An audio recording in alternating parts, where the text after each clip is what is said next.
හොඳයි මේ ආයිබෝන් මේ ප්‍රමාද වුණා කොමුණ අපි ඉක්මන් කරලා පන්තියේ වැඩ කටයුතු පටන් ගමු. මේ භාගයට වැඩි ප්‍රමාදයක් භාගෙන් වැඩි 45ක් විතර ප්‍රමාදයක් තියෙන මේනකොට බලමු අපි ඉස්සරහට තව අමතර පැයක් අරගෙන කරන්න අවස්ථාවක් හදාගන්න. ඔයගොල්ලොත් එක්ක මම අද කතා කරන්න යන්නේ බලාපොරොත්තු වෙන්නේ මේ පස්වෙනි පාඩමට අදාළ පොදු සාකච්ඡාවක්. නැත්නම් පොදුවේ පස්වෙනි පාඩමට අදාළ මාතෘකාවක් තමයි සාකච්ඡා කරන්න යන්නේ. ඔයගොල්ලෝ මේ පාඩම ආශ්‍රයෙන් මේ කතා කරන කාරණා වලට අදාළව හැම කෙනෙක්ම මේ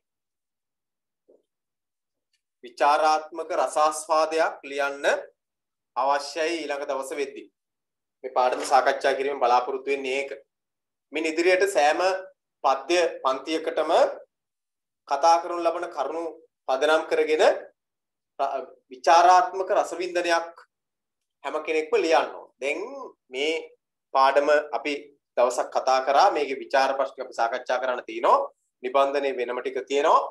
ඊළඟට මේකේ මේ සාකච්ඡා කරන ලබන කාරණා ටික මම ඔයගොල්ලන්ට නැවත ලබා දෙනවා මේ PDF එකක් විතර මේ සාකච්ඡා කරන කාරණා ටික ඒවා සාරාංශ කරලා තියෙන්නේ.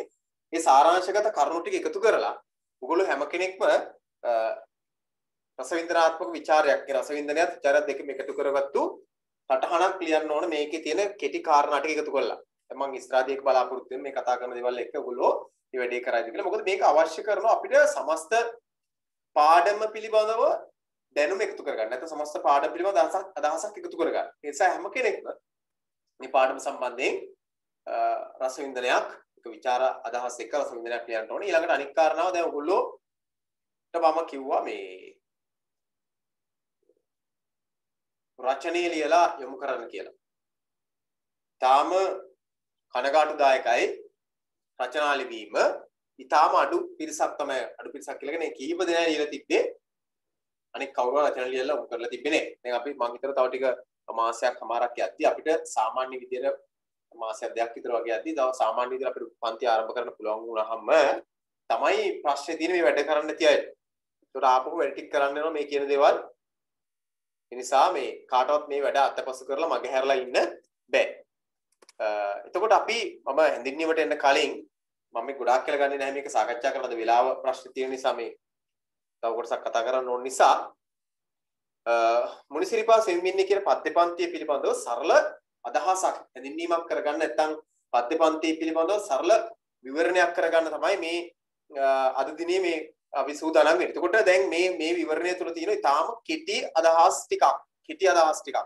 මේ අදහස් ටික ඔයගොල්ලෝ සමස්තයක් විදියට ගන්නට ඕන. සමස්තයක් විදියට අරගන්නට ඕන මේ කෙටි අදහස් ටික. ඒ කෙටි අදහස් ටික අරගෙන ඉවරලා මේ කෙටි අදහස් ටිකෙන් ඔයගොල්ලන්ට පද්‍යපන්තිය පිළිබඳව පුළුල් අවබෝධයක් ලබා ගන්න අවශ්‍යයි. මොකද මේ පුළුල් අවබෝධය අවශ්‍ය කරනවා විශේෂයෙන්ම විචාරය සඳහා. විචාර ලියන්න තමයි මේ පාඩමේ අවශ්‍ය කරන. ඒ නිසා කෙටි හැඳින්වීමක් හැම කවියක් සම්බන්ධයෙන් පොදු හඳුනා ගැනීමක් අපි කරන්න ඕන. එතකොට මේ පද්‍යපන්තිය ගත්තාම ඔයගොල්ලෝ පේනවා මේ ටිබෙට් ජාතික ස්මයින් දේවියන් කවුද කියලා සම්බන්ධයෙන් පාඩමේ සඳහන් වෙන මූලික හැඳින්වීම අපි දැන් කතා කරා. ටිබෙට් ජාතික ස්මයින් දේවියන් කියලා කියන්නේ ශ්‍රී ලාංකිකය පුත්‍රයෙක් නෙමෙයි. ඔයගොල්ලෝ දන්නවා ඉන්දියාවේ උපත ලැබුණ නැත්නම් අපි දැන් ඉස්සෙල්ලා නම් ටිබෙටේ කියනකොට දැන් ඉන්දියාවේ කොටස ප්‍රාන්තයෙන් බඩපත් වෙලා තියෙන හේ උපත් ලැබලා වයස අරුත් 12 ලංකාවට එලා ලංකාවේදී මහාන වෙලා ලංකාවේ අධ්‍යාපන ලබාගෙන ලංකාවේ පැවිදි වෙලා ශ්‍රී ලාංකීය පුත්‍රයෙකුට වඩා එහා ගියව හැඟීමක් ශ්‍රී ලාංකීය භූමිය ශ්‍රී ලාංකීය ජාතිය අපේ ආගම පිළිබඳව කටයුතු කරපු පුද්ගලයෙක් කටයුතු කරපු හම්දුරන් වහන්සේ කෙනෙක් තමයි නැත්නම් ස්වාමීන් වහන්සේ කෙනෙක් තමයි ටිබෙට් ජාතික ස්මයින් දේවියන් කියලා කියන්නේ. ඒක මූලික හැඳින්වීමක් ඔයගොල්ලෝගේ පොතේ තියෙනවා. මූලික හැඳින්වීමක් පොතේ තියෙනවා. ඒ ටික ප්‍රමාණවත් ඔයගොල්ලන්ට විභාගය සඳහා. ඒකේ තියෙන දේවල් තමයි විභාගෙදී අහන්නේ. වෙන මොනවද අහන්නේ? ඒ නිසා ඒකට වෙනම ඔයගොල්ලන්ට ඉස්සරහ දෙන්න නිබන්ධනයේ ඒකට වෙනම අභ්‍යාස ටිකක් තියෙනවා. මේකෙත් මම මේ එතන අතහැරලා මම මේ ආවේ. මේ ඒකේ මේ හැඳින්වීම පිළිබඳ වෙනම අපි සාකච්ඡා කිරීමක් කරගන්නවා. නිබන්ධනයේ උත්තර ලියන දවසට කලින් ඒක මම පස්සේ කතා කරනවා. දැනට මම කෙලින්ම පාඩමේ තියෙන පද්‍යපන්ති ටික ආශ්‍රයෙන් සරල අවබෝධයක් පද්‍යපන්ති තුල ආශ්‍රයෙන් සරල අවබෝධයකට අපගේ අවධානය යොමු කරගන්නට ඕනේ. එතකොට මේකේ අපි කරුණු කිහිපයක් විචාර මේ පදනම් බවටපත් වෙන්නේ. විචාර වගේම අපිට හැඳින්වීමක් සරල රස වින්දනයක් කරගැනීමේ හැකියාවත් අපිට තියෙනවා. ඒක නිසා මේකේ අපි අවධානය යොමු කරන්න ඕන මෙන්න මේ වචන වලට.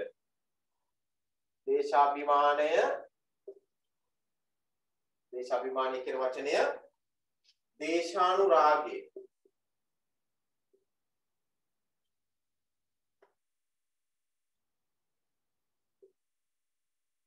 අවශ්‍ය කරන කාරණා තියෙනවා පොලයක් කරන් ලියාගත්තක් කමන්නේ මම මේ ප්‍රසන්ටේෂන් එකත් ඔයගොල්ලෝ ලබා දෙනවා.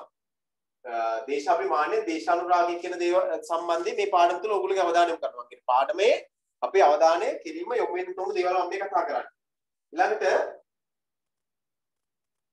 කාව්‍ය උපක්‍රම මේ පාඩම තුල කාව්‍ය උපක්‍රම වලට ඔයගොල්ලෝගේ අවධානය යොමු වෙන්නට ඕන. ඊළඟට අපි ගත්තොත් එහෙම මේ පාඩම තුල භාෂා ශෛලියට ඔබගේ අවධානය යොමු කරන්න ඕන. භාෂා ශෛලිය මොන වගේද කියලා. ඒ වගේම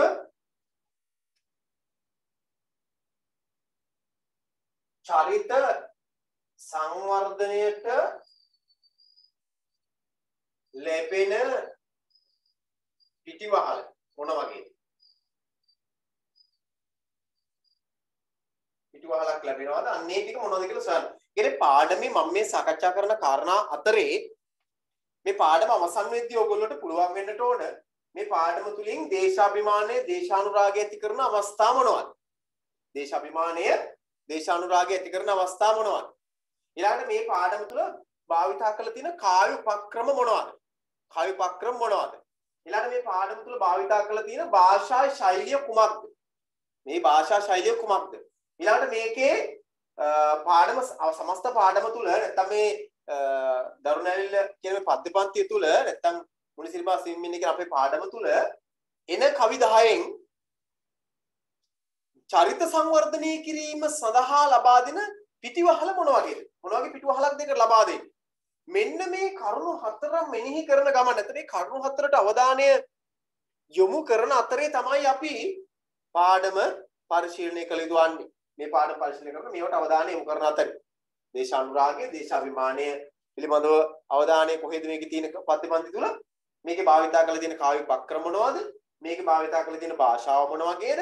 මේ පත්‍යපන්ති තුල භාවිතා කරලා තියෙන චරිත සංවර්ධනය සඳහා ලැබෙන පිටිවහල කියන ඔබගේ චරිත සංවර්ධනය. දරුවෙකුනේ මේ පාඩම මේකේ මේ කතකයාවන මම මේ පැහැදිලි කිරීම කරන්නේ කතකයාවන මම මේ පැහැදිලි කිරීම කරන්නේ ලදරුවෙකුට. ඒ කියන්නේ අනාගතේ බාර ගන්න ඉන්න දරුවෙකුට.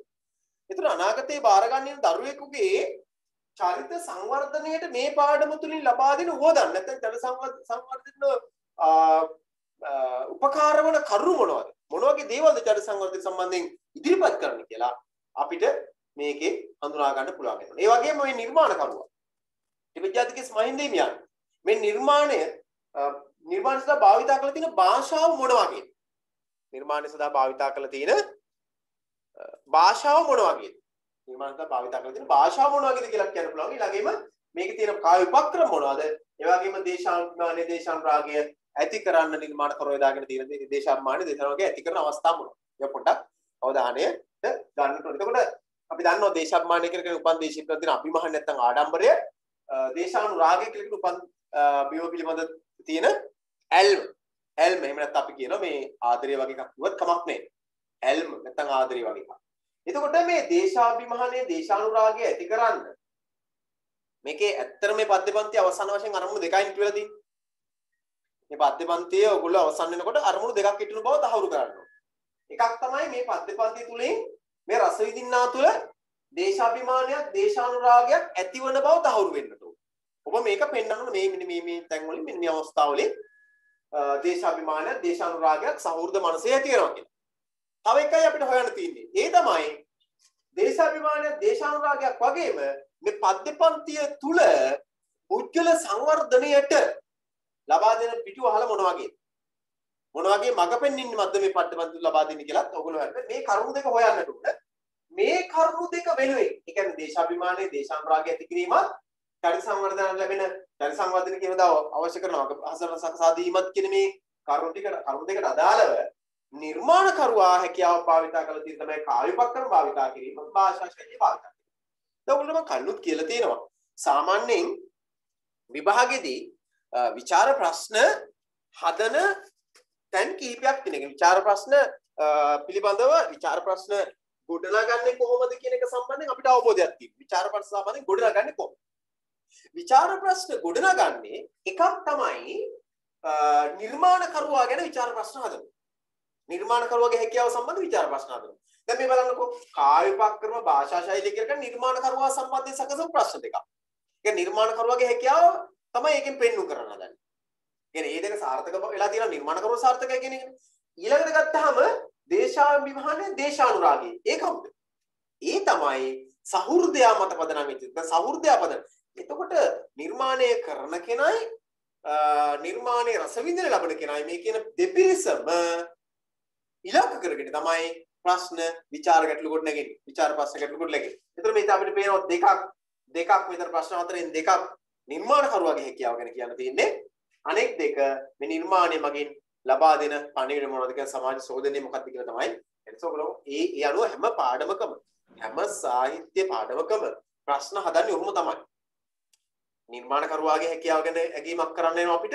එහෙම නැත්නම් රස විඳින්නාට කොහොමද ඒක රස විඳින්න ලැබෙන්නේ කියලා ඒ වගේ පොදු රටාවක් තියෙනවා ප්‍රශ්න හදන ඒවා. දැන් අපිට මේක බැලුවාම ඒක තියෙනවා. මෙන්න මේ කාරණාවට අවධානය යොමු කරගන්න. ඒක නිර්මාණකරුවාගේ හැකියාව තමයි කාව්‍ය උපක්‍රම භාවිතා කිරීමේ භාෂා ශෛලිය. ඊළඟට නිර්මාණයේ රස විඳින්නාගේ හැකියාව තමයි දේශාභිමානයේ දේශානුරාගයේ චරිත සංවර්ධනය ළඟා කර ගැනීම. දේශානුරාගයක් ඇති කර ගැනීම ඒක රස විඳින තුල ඒක ඇති වෙන්නේ. දේශානුරාගය දේශාභිමානයක් ඇති කර ගැනීමත් ඒ තුල පුද්ගල චරිත සංවර්ධනය කර ගැනීම. දැන් මේ නිර්මාණයේ තියෙන ඔන්න ඔය ටික. එතකොට දේශාභිමානය දේශානුරාගයක් සහ පුද්ගල චරිත සංවර්ධනයක් කියන දා නිර්මාණයක් කරන්න ඕනේ කියලා ටිබෙට් මහින්දීමෙන් කල්පනා කරද්දී උන්වහන්සේ භාවිතා කරලා තියෙනවා ඒ සඳහා කාව්‍ය උපක්‍රම. ඒ සඳහා භාෂා ශෛලියක්.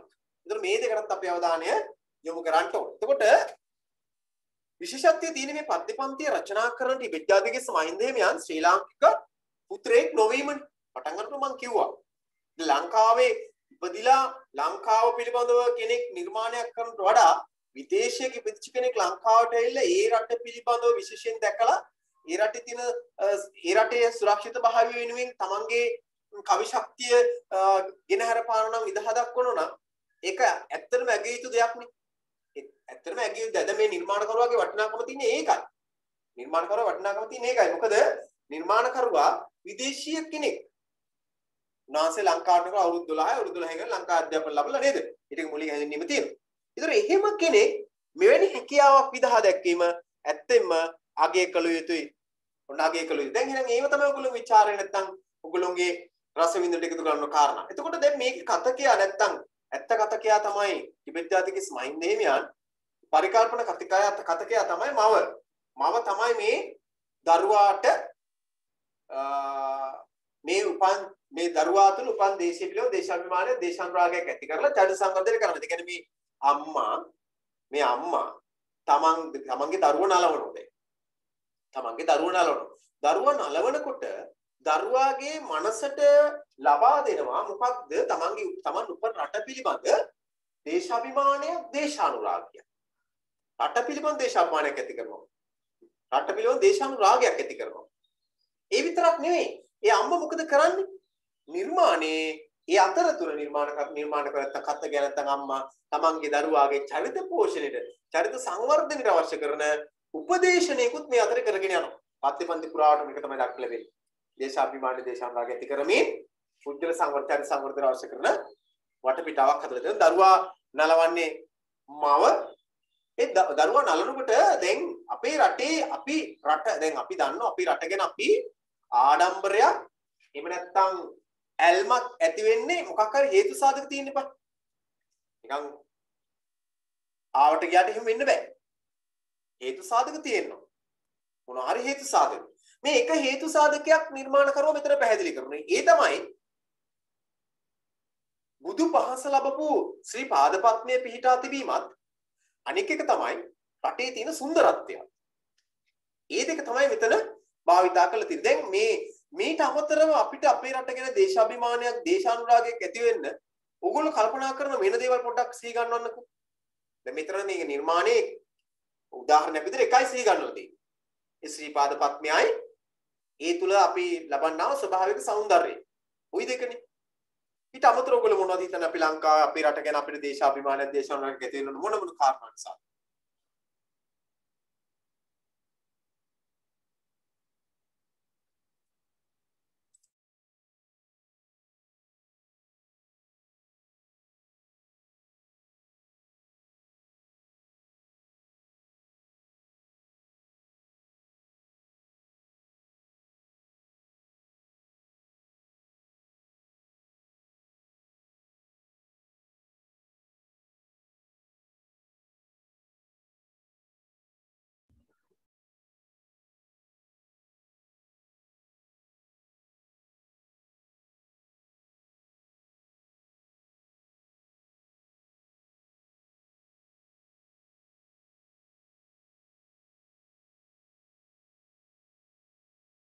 සමහර අය මේ කමෙන්ට් කරලා තියෙනවා මේ ඓතිහාසික නටබුන් කියලා. ඇත්තටම අපේ රටේ ගත්තාම අපිට අභිමානයක් ඇති කරන බොහෝ දේවල් තියෙනවා. ඓතිහාසික නටබුන් හරි. අනුරාධපුර පොළොන්නරු ගියන් පස්සේ ඒවා අපේ රට පිළිබඳ අභිමානයක් අපිට ඉදිරි ගෙනහැර දක්වන තැන්. ඊළඟට සීගිරිය වගේ තැන් වලට ගියාම අපිට ඒක ලොකු අභිමානයක් අපේ රට ගැන දැනෙන්නේ. ඒකට අපි ගත්තාම අපේ වැව්වමුණු ටික දැක්කහම අපිට ලොකු අභිමානයක් ඇති වෙනවා. ඊළඟට අපේ ඉතිහාසයේ හිටපු රජවරු විදේශ රාජ්‍යන් පවා ආක්‍රමණය කරපුවා අපි අහලා තියෙනවා අපි දැනගෙන තියෙනවා. මහා පරාක්‍රම බහුරයතුමා වගේ. ඒතර අපිට ඇති වෙන අපේ රට ගැන අභිමානයක්. මේ අන්න ඒව තමයි මේ සිහි ගන්නනේ. දැන් මෙතන සිහි ගන්නනේ එකයි. ඒ බුදුපහස ලැබපු මේ ලෝකේටම ලෝයස් සියලුම සත්‍යයන් වෙනුවෙන් දහම් පණිවිඩය ගෙන මේ දහම් පණ නැත්නම් ධර්මය දේශනා කළ ලෝයස් සත්‍යයන් සසරින් ඊතර කරන අවශ්‍ය කරන මගහසල සකසල දුන්නු අපේ ලෝතර බුදු පියාණන් වහන්සේගේ ශ්‍රී පාදපත්මයේ ස්පර්ශ ලැබුවා වූ උතුම් ස්ථානයක් ශ්‍රී පාදය කියලා කියන්නේ. ඒතර ඒක සිහි ගන්නවා කියලා කියන්නේම දරුවාගේ මනසේ ඇති වෙන මොකක්ද? බුද්ධාලම්බන ප්‍රීතියක්. බුද්ධාලම්බන බුදු බැතියක් ඇති වෙනවා. නිර්මාණකරුවා පද්‍යපන්ති ආරම්භ කරන්නේ මෙතනින්. බුද්ධාලම්බන ප්‍රීතියක්. මොකද බෞද්ධ පරිසරය කියලා කියන්නේ දරුවෙකුට තාම වටින පරිසරයක්. දරුවා පෝෂණය සම්බන්ධ. ඒකයි කියන්නේ රට දැය සමය. රට ಜಾති ආගම රට දැය සමය සම්බන්ධයෙන් දේශවාත්සල්‍ය මේ අභිමානයක් ඇල්මක් ගෞරවයක් නැති කාටවත් පැවැත්මක් නැහැ. මොකද අපිට ඉන්න රටක් ඕනනේ.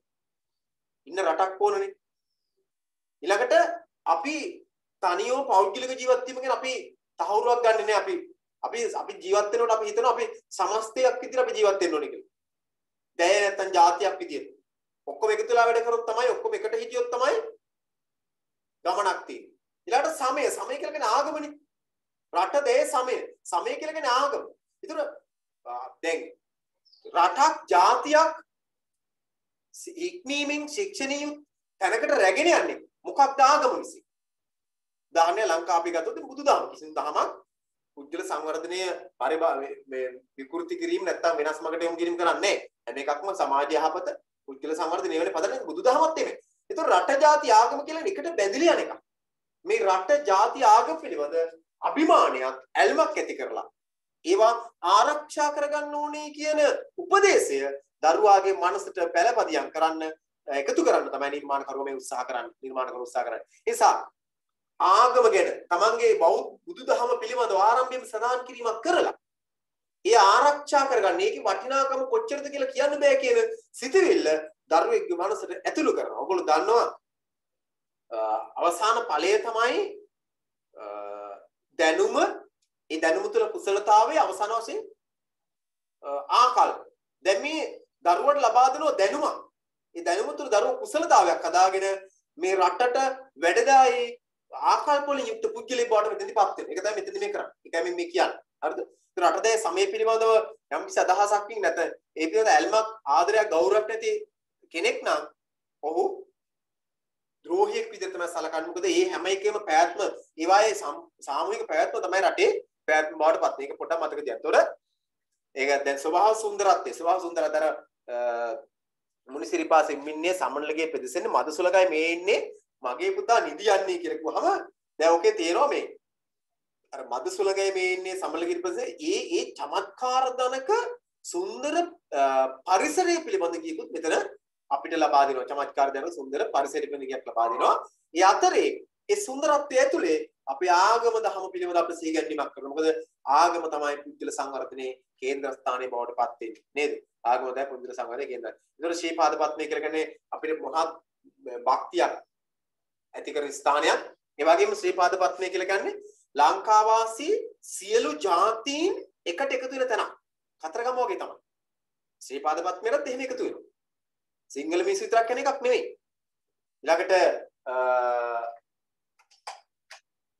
ඊළඟට මුස්ලිම් අය විතරක් කෙන එකක් නෙවෙයි. නැත්නම් දෙමළ අය යන එකක් විතරක් නෙවෙයි. හැම ජාතියකම අය මේ ස්ථානය දෙක බලා ගන්න, එහෙම නැත්නම් වන්දනා කරන්න, සී ගන්න යනවා. නිසා අපි ඒක උතුම් තැනක්. ඔක්කොම ජාතීන් එකතු වෙන තැනක් මේ. මෙතන ඒ විතරක් නෙවෙයි. විදේශිකයන්ගේ පවා ස්පර්ශයට ලක් වන තැනක් නේ. නිසා මේක සුවිශේෂ තැනක් මේ ආරම්භ කරපු තැන. හරිද? ඔයගොල්ලෝ දන්නවා සැලීනි සංදේශය නේද? සුරද සමන් සමගින් සුරගණියවර පැහැනද මදාරා පරසතු මල්පතර කැරපුද වඳින රැදි මුනි සිරිපාතඹර සකිසඳ පෙනේ සමනලගල නැගෙනහිර කියලා තමයි තොටගම සිට ආවුල හිමියෝ තමන්ගේ නිර්මාණයේ ආරම්භක අවස්ථාවේදී සඳහන් කරන්නේ. ආරම්භක අවස්ථාවේ සඳහන් කරන්නේ. ආරම්භක අවස්ථාවේ සඳහන් කරන්නේ. ඒක නිසා බලන්න නිර්මාණකරුවා දැන් ඒ කියන්නේ මේ ශ්‍රීපාද ස්ථානයේට ඒ තරම් සුවිශේෂ තැනක් අපේ බෞද්ධ සාහිත්‍ය ලැබිලා තියෙනවා. මේකෙත් එහෙම. හරි මේකෙත් එහෙම. ඒතර ඒව සීගන්නලා මොකද්ද මේ කරන්නේ? දරුවාගේ මනස තුළ බුද්ධාලම්බන ප්‍රීතියක් ඇති කරන්න. බෞද්ධ ධර්ම පිළිබඳ ඔහුගේ මනසට ඇතුළු කරලා තියන්න. ඒ පිළිබඳ ඔහුට හැඟීමක් ඇති කරලා තියන්න. ඒ වගේම ස්වභාව සෞන්දර්යයේ වටිනාකම ස්පර්ශය තුලින් ඇති කරලා තියන්න. ඒ කියන්නේ මද සුලඟයි මේ ඉන්නේ. මේ ඉන්නේ මද සුලඟ. ඒක පුදුම නැවුම්. ඒක පරිසරයෙන් එන එකක්. අපි මේක ආරක්ෂා කරගන්න. එතකොට මගේ පුතා කියන්නේ දැන් මේක අපි දන්නවා මේ යොත්මත් වැල් කියන විදිහට මේක රචනා කරලා අපි කලින් දවසක් කතා කරා. ඒක මම නැවත හිතන්න යන්නේ නැහැ. ඒක පොඩ්ඩක් අවධානයට ගන්න. ඊළඟට මේ ඒ වගේ මතක තියාගන්න දැන් මේ මෙතනදී අපි එකක් ඔන්නතර තියෙන දේශාභිමානයත් දේශානුරාගයත් ඇති කිවි. හරිද? කොහොමද ඇති කරලා දෙන්නේ? අපේ රටේ තියෙන ස්වභාව සෞන්දර්යය සහ මේ බුදුන් වහන්සේගේ ශ්‍රීපාදවත් පාදේ ස්පර්ශ කරව ශ්‍රීපාදපත්මි සී ගන්නවල ඒ තුල හදන්නේ මොකක් කරන්නද? දරුවාගේ මන තුල දේශාභිමානයත් දේශය පිළිබඳ අනුරාගයක් ඇති කරනවා. ඔන්න බලන්න ප්‍රශ්නෙට උත්තර හදාගන්න නැහැ. ඔන්න තියෙනවා. ඕක තමයි සීකල ලියන්නට. හරිද? එතකොට ඒ වගේම දැන් ඒ වගේම පුද්ගල සංවර්ධන අවශ්‍ය කරන අගහසරකුත් මේකේ තියෙනවා. පුද්ගලයා සංවර්ධනය කරන. ඒ කොහොමද කියලා අපෙන් අහුවා. මේකේ තියෙනවා මේ බුදුදහම පිළිබඳ මනසට කාවද්දලා තියෙන එක. ඒ කියන්නේ මනසට ඇතුළු කරලා තියෙන කුඩා කාලේ මනසට ඇතුළු කරලා තියෙන බුදුදහම පිළිබඳ පැහැදීම. මොකද ජාතියයි ආගමයි වෙන් වෙලා යන්නේ නැහැ එකට යනවා. පුද්ගලයා සංවර්ධනය කරන ජාතිය සංවර්ධනය කරන්න එක් පැත්තකින් විශාල කාර්යභාරයක්. ඒ සංවර්ධන විශාල කාර්යභාරයක් මේ ආගමක එන්න මේකයි මෙතන මේ විශේෂ මතක් කරලා තියෙන නිසා කතකයා නැතන් කතකයා ඉදිරිපත් කළා මාව තමන්ගේ දරුවෝ නරනා කරලා මේ දින ඇත්තටම නා ඔයගොල්ලෝ කලකුත් ගන්න මේවා. දොයි බබා බයි බබා වගේ දා කතා කරා. ඒ වගේම ඒ කියන්නේ ඒ අර දරුණු නැලුවේ පදයට දාලා තමයි මේකේ තාලය හැදිලා තින්නේ ලයිව් හිටලා තියෙන්නේ. ඒ වගේම මම එදා කතා කරා මාත්‍රා 6 4 2 යතියෙන් යුක්තව තමයි මේ නිර්මාණය කරලා තියෙන්නේ. මාත්‍රා 12 එක් පද පේජ් එකට එන විදිහට. මේ ඉතින් ආයෙත් කතා කරන්නේ නැහැ මම. ඒක කතා කලින් දැස කතා කරලා මම අද කතා කරන හදට ටක් ගාලා මේකේ තියෙන මේ කවි ටිකෙන් ඔයගොල්ලන්ට ගන්න පුළුවන් යම් යම් කාරණා ටිකක් මලින් සිය ගන්නගෙන යන්න. හරිද? හරි. ඊළඟට දැන් මේ ටික ඔයගොල්ලන්ට පැහැදිලි ඇති. අපි යනවා ඊළඟට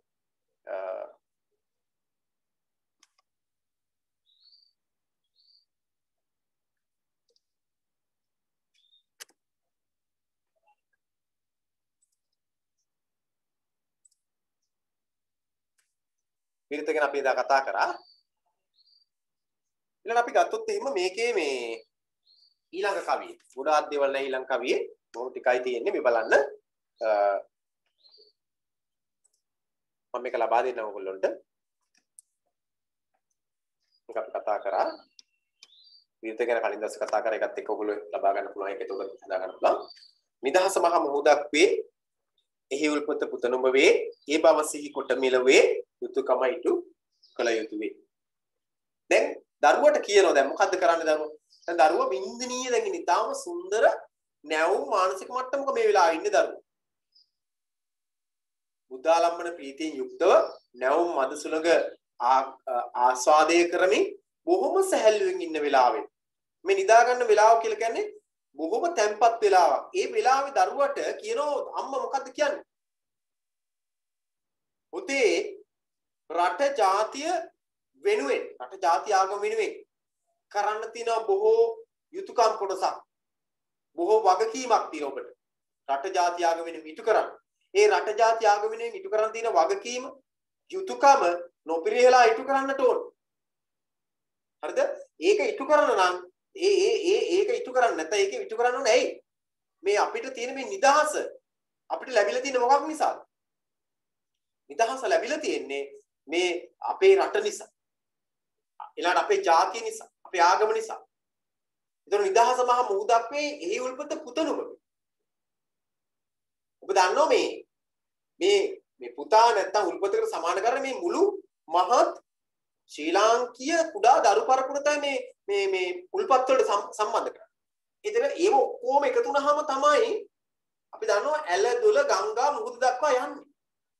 ඒතර මේ මුළු මහත් ජාතියම සියලුම දරුවන්ටයි මේ කියන්නේ. මේ පුතනුඹ වේ කියලා කියන්නේ මේ නලවන දරුවෝ විතරක් නෙවෙයි. ඔබ ඇතුළුව මේ සමස්ත ශ්‍රී ලාංකීය දරු පරපුරයි මේ ආමන්ත්‍රණය කරන්නේ. ඒ දරු පරපුරට මේ කියන්නේ.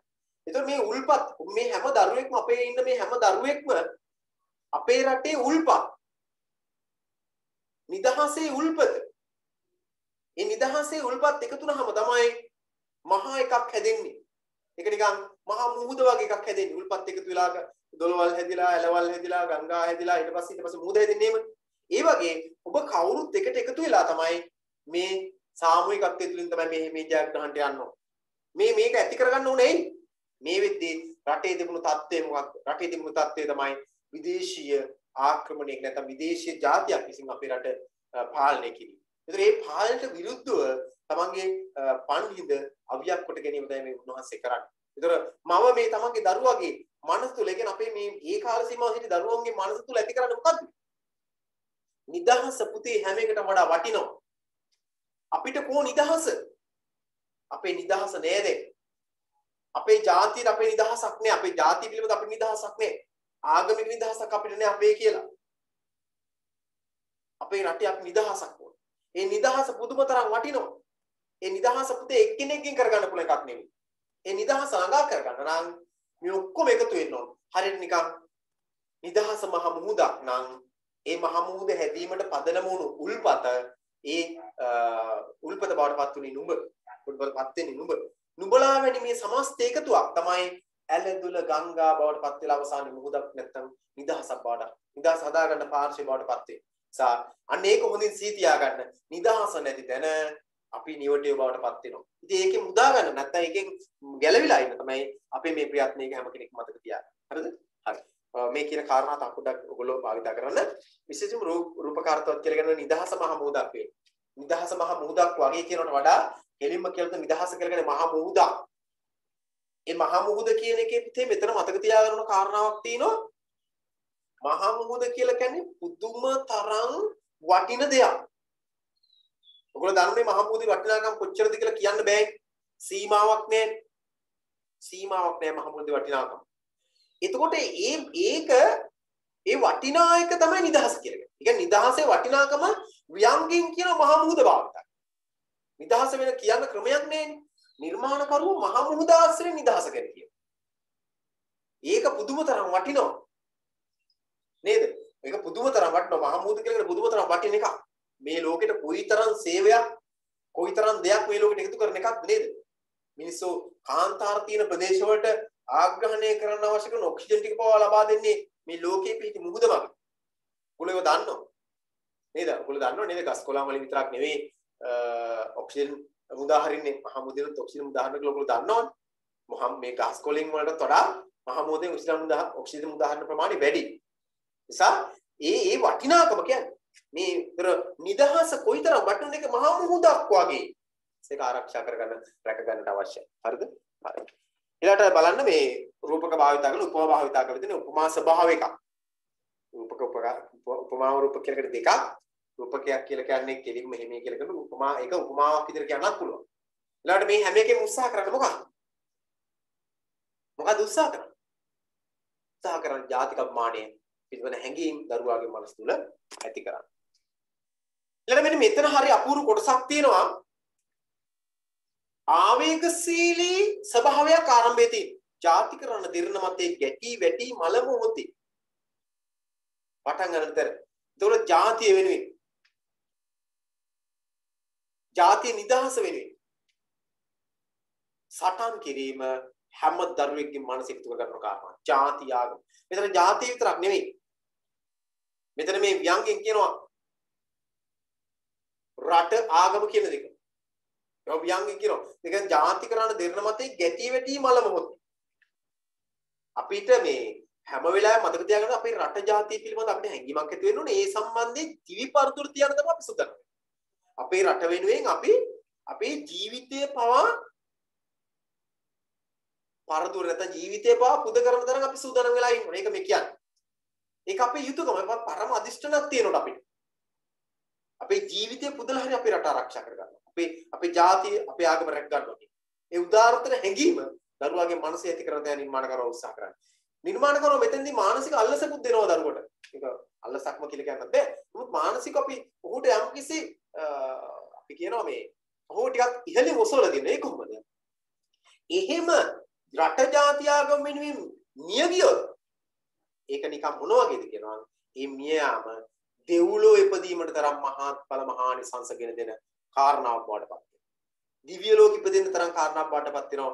රට ජාති ආගම වෙනුවෙන් තමන්ගේ දිවි පිදුව. ඒ කියන්නේ ඒ දිවි පුදලා හරි මේ රට ආරක්ෂා කරන්න කියන එක මේ කියන්නේ. එහෙම මනසක් මේ දරුවට ඇති කරන්නේ හදන්නේ. ඒ කියන්නේ මේ එවැනි මනසක් ඇති කරගත්තු දරුවෝ ටිකක් වර්තමාන ඒ කියන්නේ මේ දිවිජාතික සමාජයෙන් මම කතා කරන වර්තමාන සමාජයේ කෙසේ වෙතත් ඒ සමාජයෙන් පසුත අවුරුදු 20කින් 30කින් එන પરම්පරාවට තමයි මේ යා කතා කරන්නේ. උන්වන්සේ කතා කරන්නේ. ඒ කතා කළා ඕ ඒ ඊළඟ પરම්පරාව මනසට කාවද්දනවා මේ අපේ රට ජාති ආගම වෙනුවෙන් කටයුතු කරන්න. එහෙම කටයුතු කරලා මිය ගියත් සැපයි. මොකද මිය ගියාම ඒක මහත්ඵල මහානිසංසගෙන දෙයක්. අර උදාහරණයක් විදිහට කරන එක නම් දිව්‍ය ලෝකෙ ඉපදීමට තරම් හේතු කළගෙන දෙනවා. ඊළඟට මෙතන තවත් කාරණාවක් තියෙන විශේෂ මතක තියාගන්න ඕනේ. මේ අනුත්ප්‍රාස පදන් භාවිතා කරලා තියෙනවා. ඔය රණ දිරණ ගැටි වැටි වගේ වචන ඒවා අපි ඉස්සරහදී කතා කරනවා මේ කාව්‍ය පක්‍රම වලට වෙනම. ඒක කතා කරන්නේ නැහැ. අපි දන්නවා අනුප්‍රාසය කියලා කියන එකම වචනයක් එකම අකුරක් එකම ශබ්දයක් නැවත නැවත එදීම මගෙන් නැති කර ගන්නා ශබ්ද රසයකට තමයි ශබ්ද මාධුර්යයකට තමයි අනුප්‍රාසය කියලා කියන්නේ. මේකේ භාවිත කරලා තියෙනවා ජාතික රණ දිරණ මතේ ගැටි වැටි රණ දිරණ ඔය කියන වචන දෙක ඊළඟට ගැටි වැටි වගේ වචන අනුප්‍රාස ධානය කරන වචන. ඒ වගේම මේකේ අර මූලික පටන් ගන්න තැන තියෙන පොඩි පටන් ගන්න පේලි දෙකේ විතරයි මේක තියෙන්නේ. ආවේගශීලී රිද්මයක් භාවිතා කරලා තියෙනවා. ඒ ආවේගශීලී රිද්මය භාවිතා කළේ ඇයිද කියලා ඔබගෙන් ඇහුවොත් මට කවුරු කියනක ඇයි ආවේගශීලී රිද්මයක් එතන භාවිතා කිරීම බලාපොරොත්තු වෙන්නේ මොකක්ද? මොකටද මෙතන ආවේගශීලී රිද්මයක් භාවිතා කරගෙන නිර්මාණ කරන්නේ? මොකක් වෙන්නද මේ මෙහෙම භාවිතා කරන්න හේතුව?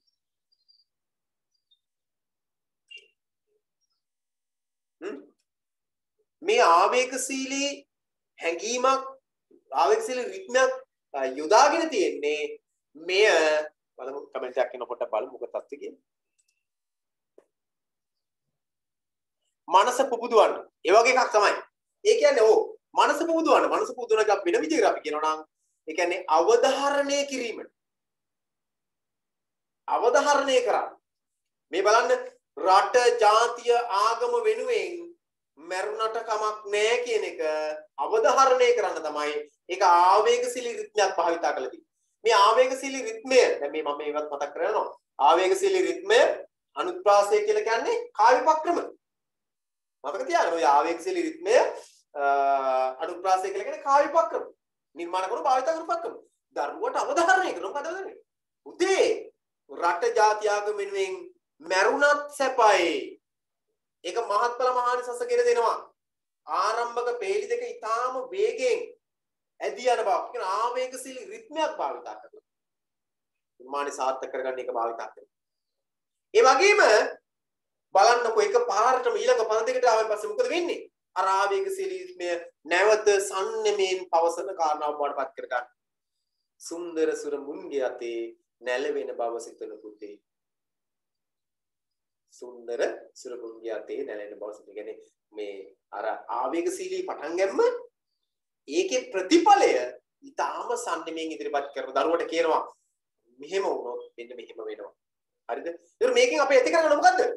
අපේ මනසේ ජාතික අභිමානයක් අපි ඇති කර ගන්නවා. ජාතික අභිමානයක් අපේ හිතේ ජනිත කරගන්න මේ ඔස්සේ. ඒකත් වැදගත්.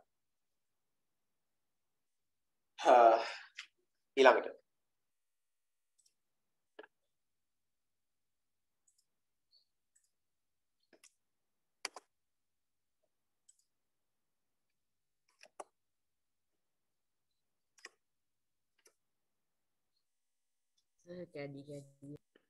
හරියට ඇහෙන්නේ නැද්ද? කැඩි සෑහෙන්නේ. කැඩි සෑහෙන්නේ. ඒ කියන්නේ එහෙනම් සමහරලාට මේ දැන් මෙහෙනම් සිග්නල් ගැටලුවක් තිබ්බ කලින් දැන් නම් මම හිතන සිග්නල් ගැටලුව නැහැ. අනිත් අය හැබැයි කමෙන්ට් දාලා තියෙනවා මේ ගැටලුවක් නැහැ කියලා.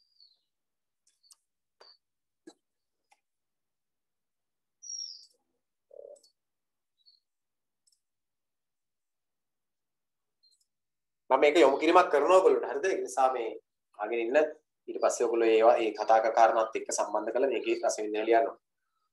ඊළඟට දැන් ඔන්න පුද්ගල සංවර්ධනයේ දැන් අරවත් පුද්ගල සංවර්ධනයේ හැමතැනම තියෙනවා. ඊට අමතරව පුද්ගල සංවර්ධන චරිත සංවර්ධන කියන ගණිත ඒකම තමයි. දැන් මේ බලන්නකෝ දැන් මෙතන බලන්නකෝ ඉටු කොට කළ යුතු යුතුකම් ලැබුණොත් ලෝකෙන් ගරමු ඉවසන්න පුළුවන් නම් උඹයි මගේ පුතා උතු. පුතාට කියනවා පුතාගේ දැන් යාව පෞද්ගලිකව මනස සංවර්ධනය කරනවා. ජාතික අභිමානය නේ මෙතන ජනිත කරන්නේ. මෙතන දරුවාව පෝෂණය කරනවා මව. කවුද මව කියලා කියන්නේ කවුද මේ ඇත්තට? විද්‍යාර්ථිකේ ස්මයින්දෙන් යන්නේ. යන්නේ උන්වහන්සේ නෙමෙයි. උන්වහන්සේ මෙතන ආරුඩ වෙලා ආවිලින් මවක් විදියට. මවක් විදියට ඇවිල්ලා මේ දැන් මෙච්චර වෙලා මේ රට ජාති ආගම ගැන කතා කර උන්වහන්සේ දැන් මොකද මේ කරන්නේ?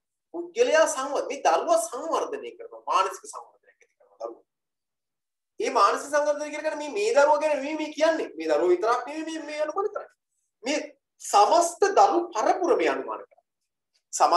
සමස්ත දරු පරපුරේ මේ ආමන්ත්‍රණය කරන්නේ. ළමා පරපුර උපදේශක් දෙනවා. මේ තමන්ගේ යුතුයකම ඉටු කරද්දී කීර්ති ප්‍රශංසා එන්න පුළුවන්. නොඑන්නත් පුළුවන්. හැබැයි තමන්ගේ යුතුයකම ඉටු කරන්න ඕන මොකක් වෙනුවෙන්ද? ඊවැනි බලාපොරොත්තුවක් තියාගෙන නම් නෙවෙයි. කීර්ති ප්‍රශංසා බලාපොරොත්තු වෙන්නේ නෙවෙයි අපි අපේ යුතුයකම ඉටු කරන්න ඕන. රට ජාති ආගම වෙනුවෙන් කටයුතු කරන්න ඕන. පසු ලාභ ප්‍රයෝජන සලකා නෙවෙයි හැබැයි. ඒක මේ කියන්නේ. පසු ලාභ ප්‍රයෝජන සලකා නම් රට ජාති වෙනුවෙන් කටයුතු කරන්නේ ඒක වැදගත් කමක් නැහැ. ඒක වංකයි. නිසා පරපුරට දෙන උපදේශක් රට ජාති වෙනුවෙන් කටයුතු කිරීමේදී කීර්ති ප්‍රශංසා අපේක්ෂා කරන්න එපා. එහෙම එකක් බලාපොරොත්තු වෙන්න. මොකද අපි මේ අපේ ඇගේ කොටසක් වගේ තමයි මේ රට ජාති ආගම. ශරීරයෙන් කොටසක් වගේ රට ජාති ආගම. ඒතර අපි ගැන අපේ ශරීරය ගැන අපි කොයිතරම් වද වෙනවද? ඒ තරම් ප්‍රමාණයක් රට ජාති ආගම ගැන කටයුතු කිරීමේදී වද වෙන්න ඕන. නිසා දරුවාව මොකක් කරනවද? ඉවසීමේ ගුණය ඇති කරන කෙනෙක් දරුවාගේ මන තුල ඉවසීමේ ගුණය ඇති කරනවා. සමහර වෙලාවට සමහර කෙනෙක් යමක් කරලා ඒකේ කීර්තිය ප්‍රශංසාව ලාභ අපේක්ෂාව නැති වෙලා ගියාම මොකද කරන්නේ? නැවත ඒකට යොමු වෙන්න තියෙන අවකාශ නැති කරගන්න. දැන් මෙතන එහෙම කරන්නේ නැහැ නිර්මාණක. මොකද කරන්නේ? කීර්තිය ප්‍රශංසාව ඇති කරනවා. ඒවා නැති වුණත් කීර්ති ප්‍රශංසාව තිබුණත් නැතත් ලාභයක් තිබුණත් නැතත් රට ජාති වෙනුවෙන් එවැනි මැනීමක් කරන්න යන්න එපා. එවැනි ලාංසුවකට යන්න එපා කියලා මේ කියන්නේ. ඒතර ඒ වගේම ඉවසීමේ ගුණය විතරක් නෙමෙයි ළමයාගේ මන තුල සන්නේ මේ නැත්තම් අපිට තැම්පත් භාවය ප්‍රගුණ කරනවා. තැම්පත් භාවය ප්‍රගුණ කරනවා. අපි යමක් කළ යුත්තේ කීර්ති අපි යමක් අපි යුතුයකමක් විදිහට හැම එකක්ම නෙමෙයි මම කියන්නේ. යුතුයකමක් විදිහට අපි යමක් කරනවා නම් ඒ කරන ලබන දේෙන් අපි කිසිදු ලාභ අපේක්ෂාවක් බලාපොරොත්තු නොවිය යුතුයි කියන පණිවිඩය මෙතෙන්දී මේ ලබා දෙන්නේ. ඒක තමයි මෙතෙන්දී ලබා දෙන්නේ. ඊළඟට බලන්න තවදුරටත් දැන් ඔන්න මෙච්චරලා අපි දැන් පළවෙනි කවි තුනෙන්ම අපි කතා කරේ දේශාභිමානය පිළිබඳව වැඩිපුර හරිද? ඒකේ තිබ්බ පුද්ගල සංවර්ධනය, චරිත සංවර්ධනය. හරිද? ඊට අමතරව දැන් බලන්නකො මේ තවදුරටත් චරිත සංවර්ධනය කිරීමක් කරන්න. අටලෝ දහම කාටත් පොදුයි. මොකක්ද අටලෝ දහම කියලා කියන්නේ? මොකක්ද අටලෝ දහම කියලා කියන්නේ? දන්න ඔයගොල්ලෝ. ලාභ අලාභ යස අයස නින්දා ප්‍රශංසා සැප දුක කාටත් හිමි පුත්තේ නම් නැති පෙරහි ඉග අවහිරකම් මේ දේ මැඩගෙන දස්කම් බෑම තමයි සුරුවිරුකම්. බෑම තමයි සුරුකම්. එතකොට මේ අටලෝ දහම කියන පොදු ධර්මතාවය තමයි මෙතෙන් සිහි ගන්නවා. අටලෝ දහම කියන පොදු ධර්මතාවය සිහි ගන්නවා. මේ ධර්මතාවය සිහි ගන්නවා මේ දරුවාගේ පෞරුෂ සංවර්ධනය කිරීම සඳහා. දරුවා තුළ පෞරුෂ සංවර්ධනයක් ඇති කරන දේ මේක කරන්නේ.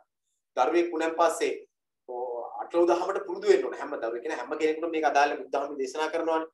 හැම කෙනෙකුටම ලාභ අලාභ දෙකේදීම කටයුතු කරන්න පුළුවන් වෙනවා. නේ? ලාභයක් ලැබුණාම කටයුතු කරනවා වගේම අලාභයක් වුණාම ඒක දරාගෙන කටයුතු කිරීමේ හැකියාව තියෙනවා. නින්දාවෙදි වගේදී ප්‍රශංසාවෙදි මධ්‍යස්ථව කටයුතු කිරීමේ හැකියාව තියෙනවා.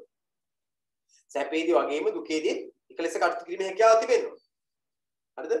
මේ හැම එකේදීම මේ දෙකම පොදුයි අපිට. විතක ලාභ තියෙන පුළුවන් විතක ලාභ තියෙන පුළුවන්. විතක ප්‍රශංසා තියෙන පුළුවන් විතක නින්දා තියෙන පුළුවන්. විතක සැප තියෙන පුළුවන් විතක දුක තියෙන පුළුවන්. විතක ඒ වගේ අපිට මේ මොනව ලැබෙයිද කියලා අපි දන්නේ නැහැ. ඒකෝට දරුවාව සංවර්ධනය කරනවා පෞරුෂයෙන් සංවර්ධනය කරනවා. එහෙම නැතුනම මොකෝ වෙන්නේ? දැන් උදාහරණයක් විතර අපි ගත්තොත් එහෙම සාමාන්‍ය පෙළේ 9ක් බලාපොරොත්තු වෙන දරුවෙක් එයා පෞරුෂය සංවර්ධනය කරලා නැත්තම් එයා ඒ 9ක් බලාපොරොත්තු මහා බලාපොරොත්තු සහිතව වැඩ කරනවා. හැබැයි බලාපොරොත්තු වෙච්ච ප්‍රමාණය නෑ අපි දහන්න දැක්කලා තියෙනවා. පහුගිය වර්ෂ කිහිපයක් තුළ අපි අපේ සාමාන්‍ය සමාජය අපි අහන්න දැක්කලා තියෙනවා. ඒ 9ක් නෑ කියලා තමන්ගේ ජීවිත හානි කරගන්න ගිහිපුවා. එයි පුද්ගල සංවර්ධනය කරන්නේ. අපිට යමක් දරා ගන්න පුළුවන් සංවර්ධනය දරුවා තුළ වර්ධනය වෙන්න පුළුවන්. ඔබ තුළ තියෙන පෞරුෂ සංවර්ධනයක්. නින්දාවේදී ප්‍රශංසාවේදී දෙකේදීම මධ්‍යස්ථව කටයුතු කිරීම හැකියාව. ඉතින් මේ ගුණය තමයි මේ ත්‍රිවිධාතික මහින්දියන් දරුවා තුළ පෝෂණය කරන්න දැන්නේ. පෞරුෂ සංවර්ධක. මොන බාධක තිබුණත් ඒ හැම බාධකයක්ම මැඩගෙන තමන්ගේ හැකියාවන් වීරකමින් ඒක ප්‍රගුණ කළා තමන්ගේ ජයග්‍රහී මාවතට යන්න ඕනේ කියන පණිවිඩය මේක දෙන්නේ. ඔය හැම එකම බැහැ කියලා දෙයක් නෑ. බැහැ කියලා දෙයක් නෑ.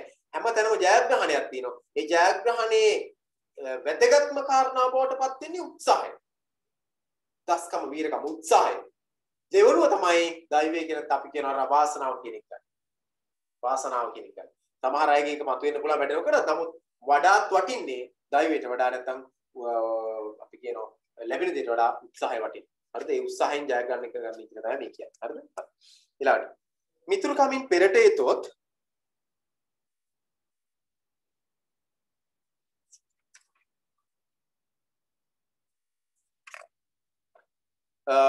මිතුරුකමින් පෙරට එතොත් දූවිල්ලක් එක්ක වුණා මිතුරුයන් පුතේ නුඹත් එයයි ලෝවේ ගුණේ මම. එතන මහත් කියලා එන්න ඕන. ඊළඟට එතන තියෙන්නේ මතක තියාගන්න එතන තියෙන්නේ මෙන්න මේ කිව්ව චරිත සංවර්ධනය. දැන් මේ පද්‍යපන්තියේ කවි කීපයක් තියෙනවා. ප්‍රධාන වශයෙන්ම දේශාභිමානී දේශානුරාගයේ මත පදනම් වෙච්ච කවි කීපයක් තියෙනවා.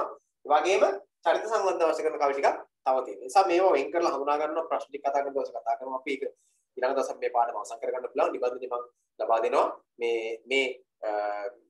මේ කොටසත් මේ ඔයගොල්ලන්ට තියෙන මේ ප්‍රසන්ටේෂන් එකත් මම ලබා දෙන්නම්. ඔයගොල්ලන්ට ඒක අවශ්‍යයි. ඒකෙන් අදාළ කාරණා එකතු කරගන්න පුළුවන්. කොහොමනොත් මේක සම්බන්ධව ඔයගොල්ලෝ රසවින්දනයක් ලියන්න ඕන ඊට පස්සේ මේ කවි ටික සම්බන්ධයෙන්. හරිද? එතකොට දැන් මෙතන තව දුරටත් චරිත සංවර්ධනය කරන දරුවගේ කොහොමද කියනවා හැම වෙලාවෙම මිත්‍රත්වයේ දෑත් දික් කරන්න ඕනේ. හැම වෙලාවෙම මිත්‍රත්වයේ දෑත්. ඒ කියන්නේ මොකද්ද? අපි සතුරු ලෙස සලකන්න නරකයි. අපි හැම වෙලාවෙම මිතුරු තමයි වැඩි කර ගන්නට ඕනේ. මිත්‍රත්වයේ දෑත් තමයි හැම වෙලාවෙම පිටට අරන් එන්න ඕනේ. ඒතකොට මිත්‍රත්වයේ දෑතෙන් එන ඕන කෙනෙක් අපි පිළිගන්නවා. එතන ව්‍යංගයෙන් කියනවා. පවිතු දෑතක් ඉස්සරහට එනවා නම් අපි ඒකට කටයුතු කරන්නේ මේ විදිහට. මිත්‍රත්වයේ දෑතක් හිස් දිග වෙනවා නම් අපි දික් කළ යුතු මිත්‍රත්වයේ දෑත. යහපත කියන එක. ඒතකොට අපි මේකෙන් මොකද්ද මේ කියන්නේ? හැම වෙලාවෙම වාද වේද පසකලා සහයෝගයෙන් කටයුතු කිරීමේ වටිනාකම තමයි මේ කියන්නේ. වාද වේද පසකලා සහයෝගයෙන් කටයුතු කිරීමේ වටිනාකම තමයි මේ කියන්නේ. ඒ නිසා එකත් මතක තියාගන්න ඕන හැම වෙලාවෙම සහයෝගයෙන් එකමුතුව වැඩ කිරීමේ වටිනාකම දරුවෝ කියලා දෙනවා. එකමුතුව වැඩ කරන්න. එකමුතුව සහයෝගයෙන් වැඩ කරන්න. ඒක තමයි ජයග්‍රහණේ මාව. මිත්‍රත්වයේ දෑත දිගු කරන හැම වෙලාවෙම ඔබ මිත්‍රත්වයේ දෑත දිගු කරන්න. විතර වාද වේද පසකලා සහයෝගයෙන් එකවන්ව එකමුතුව සහජීවණයෙන් වැඩ කිරීම. මගෙන් අපි මේ අපේ බලාපොරොත්තු ඉලක්කයට ළඟා වෙන්න අපිට හැකියාව තියෙනවා. කියන එක තමයි මේ කියන්නේ. හරිද? හරි. ඊළඟට අපි අවසාන කවියට යනවා. අවසාන කවියෙන් කියන්න හදන්නේ ඒ පුද්ගල සංවර්ධනය පිළිබඳ. අවසාන කවියනොත් පුද්ගල සංවර්ධනයක් ගැන තමයි කියන්නේ. හදවත නැත්තම් හදවත මුදු කරගන්න. මුදු හදවතක් තියනවා. සිද්ද මොළ බවමලෙහි පිරිසිදු බව පිණි බිඳෙහි ඔය සිනිඳු මොලොක් බවමලෙහි ඒ කියන්නේ මේ දරුවාගේ මනස මෙන්න මෙහෙම වෙන්න ඕන. සිනිඳු මොලොක් බවක් වගේ වෙයි. මලක් සිනිඳු මොලොක් බව තියෙන මලක් වගේ වෙන්න ඕන. පිරිසිදු පිනිබිඳක් වගේ වෙන්න ඕන හදවත. ඒ වයින් තමයි හදවත. ඒ වගේ වෙන්න ඕන අපේ හදවත. ඒ කියන්නේ තාම පිරිසිදු වෙන්නට ඕන. ඒ වගේම කියන්නේ මේ ඊටම මොන වයින්ද මේ පිරිසිදු වෙන්න ඕන? මොන වයින්ද මෘදු වෙන්නට ඕන? මට කියන්නකෝ මොන වයින්ද මනස පිරිසිදු වෙන්නට ඕන? මනස අපිරිසිදු දේවල් මොනවද මේ? කියන. මොනවද මේ මනස අපිරිසිදු දේවල් මොනවද මේ? වෛරය. බලන්න මනස අපිරිසිදු කරන දේවල්. වෛරය, ක්‍රෝධය, ඊර්ෂ්‍යාව. වෛරය, ක්‍රෝධය, ඊර්ෂ්‍යාව. ඊළඟට ওই සැඩපරුෂ බව, කුහක බව. සැඩපරුෂ බව, කුහක බව. නිතුදිතු බව. මේවා මොකක්ද? මේවා මෘදු හදවතක් නැත්තම් පිරිසිදු හදවතක් වෙනුවට තියෙන දේවල්. පිරිසිදු හදවතක් නැති කෙනෙකුට තියෙනවා. පිරිසිදු හදවතක් තියෙනකොට ඕක තියෙන්න බෑ. මොනවද තියෙන්න බැරි? ඊර්ෂ්‍යා, වෛරය, ක්‍රෝධය. ඊර්ෂ්‍යා, වෛරය, ක්‍රෝධය, මෝහය. ඒවා තියෙන්න බෑ. ඒවා අඩු වෙන්න ඕනේ. මෝහය වගේ දේවල් අඩු වෙලා තියෙන්න ඕනේ. හොඳ පිරිසිදු හදවතක් නෙමෙයි ඊර්ෂ්‍යා, වෛරය, ක්‍රෝධයෙන් තොර හදවතක් මේ කියන්නේ. එතකොට සිනිඳු මොලොක් බව වෙන්න ඕන මොනවයිද? සිනිඳු මොලොක් වෙන්න ඕන මොනවයිද? මොනවයිද සිනිඳු මොලොක් වෙන්න ඕන? සිතුවිලි තමයි මේ කියන්නේ. මොනවයින්ද සිනිඳු මොලොක් වෙන්න ඕන? සිනිඳු මොලොක් වෙන්න දැන් මම දැන් කො පිරිසිදු වෙන්න ඕන මොනවයින්ද? පිරිසිදු වෙන්න ඕන ඊර්ෂ්‍යාවෙන්, ක්‍රෝධයෙන්, මානෙන්, වංක භාවයෙන්, ඊළඟ අනුන්ට රිදවීමෙන්, කුහක භාවයෙන්, සැඩපර්ශ භාවයෙන් තොර වෙන්න කියන එක මේ කියන්නේ. එහෙම වෙන්න. එහෙම තමයි පිරිසිදු වෙන්නේ. ඒව නැති කරගත්තාම තමයි පිරිසිදු වෙන්නේ. එතකොට කොහොමද මෘදු වෙන්නේ? මොනවද මෘදු වෙන්නේ? මනස මෘදු කරගන්න පුළුවන් වෙන්නේ. කෙනෙකුගේ මනස මලක් වගේ මෘදු කරගන්න පුළුවන් වෙන්නේ. දරුවෙකුගේ මනසක් මලක් වගේ මෘදු කරගන්නේ කොහොමද? ඔබේ මනස කොහොමද මෘදු කරගන්නේ? පුළුවන් අය කමෙන්ට් එකක් දායන්න උතර මම බලන්න. හරියට හරි. කරුණාව වගේ දේවල් වලින්. කරුණාවෙන් පුළුවන්. කරුණාවෙන් පුළුවන් මනස මෘදු කරගන්න. සාමකාමීත්වයෙන් මනස මෘදු කරගන්න පුළුවන්. tempat භාවයෙන්, සංනිමෙන්, අවංක භාවයෙන්, සත්‍යවාදී භාවයෙන්. අවංක භාවයෙන්, සත්‍යවාදී භාවයෙන්, tempat භාවයෙන්, සංනිමෙන් මේ කියන යහපත් සිතුවිලි වලින් මොකක් කරන්න පුළුවන්ද? මනස මෘදු කරගන්න පුළුවන්. මෘදු ගුණයෙන් යුක්ත කරගන්න පුළුවන්. එහෙනම් අපිට පේනවා පරිසරෙන්න පුළුවන්. අපිට පේනවා මනස අපිරිසිදු වෙන්න පුළුවන් දේවලුත් තියෙනවා. මනස පිරිසිදු වෙන්න පුළුවන් දේවලුත් තියෙනවා. ඒ කියන්නේ මෘදු කරගන්න පුළුවන් දේවලුත් තියෙනවා. හරිද? ඒවා හැම වෙලාවෙම මගේ දරුවාගේ මනසේ ඇති වෙයි කියලා කියනවා. ඒ කියන්නේ හොඳ හදවතක් ඇති පුද්ගලෙක් පාඩපත් කරගන්න. හොඳ හදවතක් ඇති පුද්ගලෙක් පාඩපත් කරගන්න නම් මොකද්ද කරන්න ඕනද? ඒ දරුවාගේ මනස තුළට ඊර්ෂ්‍යාව, වෛරය, ක්‍රෝධය, අනුනැසීමේ සිත මේ ආදී කරගත්තු පවිතු සිතවිලි අයින් කරලා කරුණාව, මෛත්‍රිය, සංනිමේ, විසීම ආදී යහපත් ගුණ කදම්යන් මනසට එකතු කරගන්නවා. එතකොට තමයි මනස පෝෂණය වෙච්ච යහපත් ගුණගරුක දරුවෙක් මේ ලෝකෙට දායාද වෙන්නේ. ඒක නිසා මේ නිර්මාණේ ඔගොල්ලෝ වෙන් කරලා හඳුනා ගන්න බලමු පොඩ්ඩක්. පළවෙනි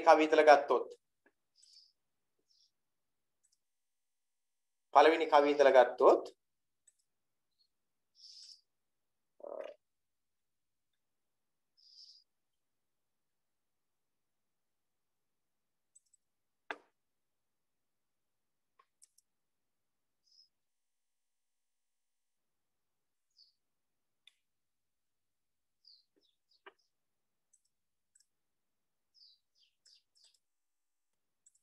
බලන්න මේ කවියෙන් මේ ප්‍රශ්න හතරෙන් මොකකටද අදාළ වෙන්නේ? මේ කවියෙන් ප්‍රධාන වශයෙන් අදාළ වෙන්නේ දේශාභිමානයේ, දේශානුරාගය කියන එකට අදාළව ගන්න පුළුවන්. හරිද? දේශාභිමානයේ, දේශානුරාගය. ඒක තමයි ප්‍රධාන වෙන්නේ. හරිද? චරිත සංවර්ධනයටත් අදාළයි. මොකද බුද්ධාලම්බන ප්‍රීතිය මනසට ඇති කිරීම වගේ එහෙම කරන්නත් පුළුවන්. ප්‍රධාන වෙන්නේ අපි මේකත් අදාළයි. ඊළඟට අපි ගත්තොත් දෙවෙනි කවියට යන්කෝ. දෙවෙනි කවියෙන් මොකද්ද කරලා තියෙන්නේ? දෙවෙනි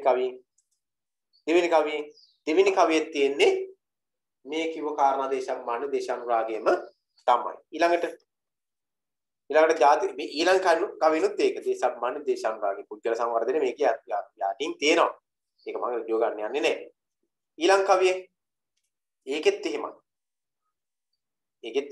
ප්‍රධාන වශයෙන් ඒක නම් අපිට පේනවා පුද්ගල සංවර්ධනයට වැඩි ඉඩක් දීලා තියෙනවා. පුද්ගල සංවර්ධනය. ඊළඟ කවියේ ඒකේ දේශාභිමානයේ දේශානුරාගය. මම මේ කවිවල තියෙන විශේෂත්ව වෙන පෙන්නන. හරිද? ඊළඟ කවියේ ඒකේ දේශාභිමානයේ දේශානුරාගය. ප්‍රධාන කාරණා. හරිද? යමතර දේවල් තියෙන කොට. ඊළඟ එක පුද්ගල සංවර්ධනය. පුද්ගල සංවර්ධනයේ පදනම් වෙච්ච කවියක්. ඊළඟ කවියේ පුද්ගල සංවර්ධනයේ පදනම් වෙච්ච කවියක්.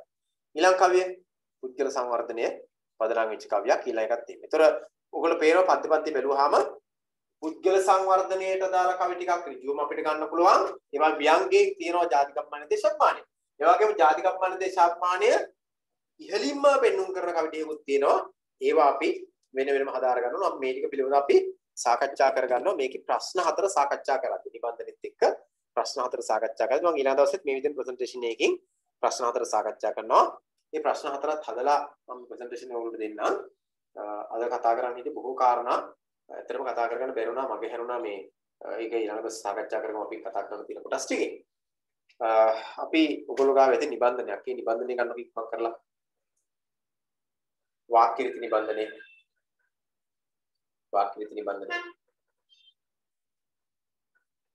ප්‍රසන්ටේෂන් එක මම ඔයගොල්ලන්ට දෙන්නම්.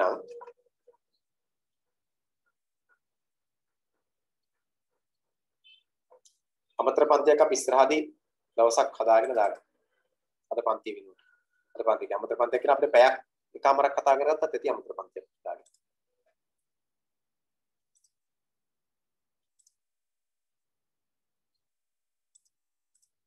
පාඩම සම්බන්ධයෙන් අඩුපාඩු තියෙනවා. දැන් ඔයගොල්ලෝ මෙන්න මේක මට කියාගන්න කරනවා මේ ඔයගොල්ලෝ මේක රසාස්වාදී රසවින්දන ලියන්න යන්න එපා. මේක රසාස්වාදී රසවින්දන ලියන්න යන්න එපා. මේ ප්‍රශ්න 4ක් සාකච්ඡා කරලා ඉවර වෙලා තමයි ලියන්න ඕනේ. හරි. ඊළඟ දවසේ ප්‍රශ්න 4 සාකච්ඡා කරලා මේ පාඩම අපි අවසන් කරගන්නවා. මේ නිබන්ධනෙත් මම මේ විදිහටම දෙනවා මේ ප්‍රසන්ටේෂන් එක වගේම සමහරව යනවා මේ ඇහෙන්නේ නැහැ කෙනෙක් ගැටලුවක් තියෙන බලමු අපි මේ මොකක්ද කරන්න පුළුවන් කියලා. දැන් අද නම් පොඩි ගැටලුවක් තියෙන නිසා මට කියන්න බෑ මෙහෙද මේ අපි මේ පැත්තෙන්මද ලොකුම ගැටලුව තියෙන කියලා. කොහොමත් අපි ඉස්සරහදී ආයතනයේ මේ අපේ අපිට දාලා අදාළ අපි වෙනද ආයතනට ගිහිල්ලා එකක් මේ ක්ලාස් එක කරේ. එතන අපි නැවත හදාගන්න උවමනාවක් තියෙන මේ තියෙන රටාවත් එක්ක නිසා බලමු ඉස්සරහදීම මේක නිවැරදි වෙයි. මේකේ දැන් ඕගොල්ලෝ අර වාක්‍ය රීති ලියන එක තාම මට හරියට ලැබුණ නැහැ කරලා ගොඩක් අය නිසා වාක්‍ය ඉදිරි කරලා එවන්න. එක්කෙනයි මේ හැම වෙලාවෙම කියන්නේ මේ ඇහෙනව අඩුයි කියලා. ඉතින් මම හිතන්නේ ඊට යාට ඒ සිග්නල් වල ගැටලුවක් වෙන්නට ඇති සමහරලාට. දැන් සමහරලාට අපිට පුළුවන් මේ රවුටර් එකකින් නම් වැඩ කරන්නේ රවුටර් ඔෆ් කරලා ඔන් කරගන්න පුළුවන්. ඊළඟට ලැප් එකකින් නම් වැඩ කරන්නේ රීස්ටාර්ට් කරලා ගත්තාම හරියනවා. ඊළඟට ෆෝන් එකෙන් නම් රීබූට් කරලා ගත්තාම නැවත හරියනවා. එහෙම හරියන අවස්ථා තියෙනවා. ඒක නිසා සමහරලාට එහෙම වෙන්නත් පුළුවන් නේ. ඒ මොන හරි මේ ක්‍රමවේදයක් අනුගමනය කරලා බලන්න. හරිද? හරි.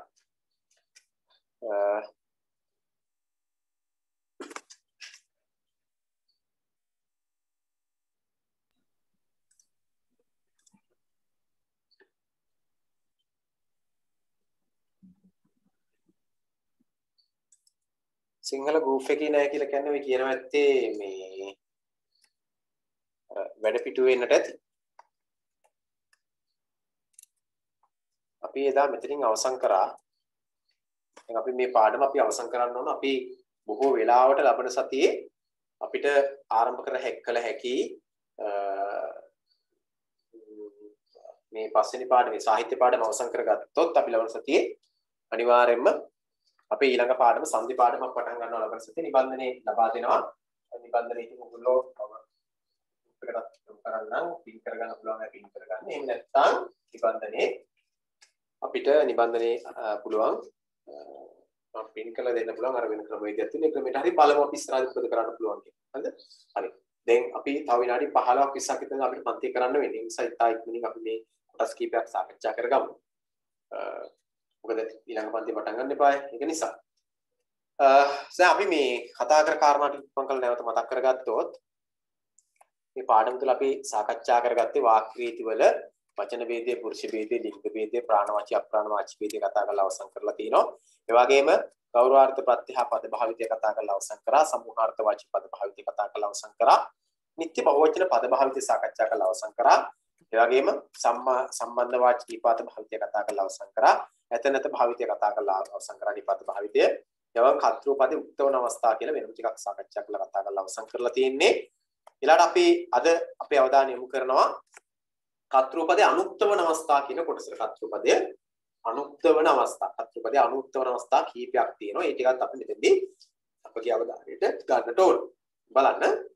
මෙන්න මෙවැනි අවස්ථාවක කතෘ අනුක්ත වෙනවා කියලා කියන මොන වගේ අවස්ථාවකද?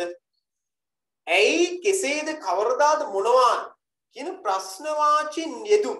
ඇයි කෙසේද කවරදාද මොනවාද කියන වචන මොන වචනද? මොන වර්ගයේ පදද මේ? ඇයි කෙසේද කවරදාද මොනවාද කියන වචන නාම පදද, ක්‍රියාපදද, නිපාත පදද, උපසර්ගද? ඇයි කෙසේද කවරදාද මොනවාද? මේවා නාම පදද, ක්‍රියාපදද, නිපාත පදද, උපසර්ග පදද? ප්‍රධාන පද වර්ග හතරේ මොන පද වර්ගෙද මේක අයිති වෙන්නේ?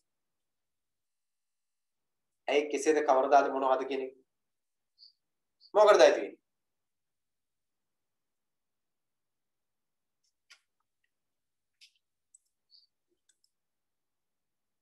මේ වයිති වෙන නිපාත පද. මම ඔයගොල්ලෝ කියලා තියෙනවා කිසියම් පදයක ඒකවචන බහුවචන ભેදයක් දක්වන්න ලැබෙන්නේ නැත්නම් වර්ණ ගන්න බැරි නම් ප්‍රകൃතියක් හොයාගන්න බැරි නම් ඒ වයිති වෙන්නේ නිපාත පදවල.